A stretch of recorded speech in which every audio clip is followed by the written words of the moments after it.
ಪತ್ರಕರ್ತರ ವೇದಿಕೆ ಚಳ್ಳಕೆರೆ ಇವರ ವತಿಯಿಂದ ಪತ್ರಿಕಾ ದಿನಾಚರಣೆ ಕಾರ್ಯಕ್ರಮವನ್ನು ವೆಂಕಟೇಶ್ವರ ನಗರದ ಸರ್ಕಾರಿ ಪ್ರಾಥಮಿಕ ಶಾಲೆಯಲ್ಲಿ ನಡೆಸಲಾಯಿತು.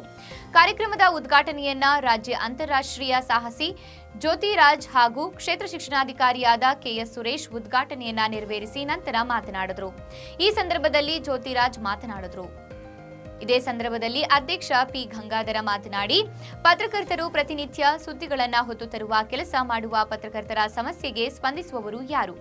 ಎಲ್ಲ ಸಮಸ್ಯೆಗಳನ್ನು ಪತ್ರಿಕೆಯಲ್ಲಿ ಪ್ರಕಟಿಸುವ ಬರೆಯುವಂತಹ ಪತ್ರಕರ್ತರ ಸಮಸ್ಯೆಗಳು ಹಾಗೂ ಸೌಲಭ್ಯಗಳು ಕೊಡುವವರು ಯಾರೂ ಇಲ್ಲ ಎಂದು ಬೇಸರ ವ್ಯಕ್ತಪಡಿಸಿದ್ದಾರೆ.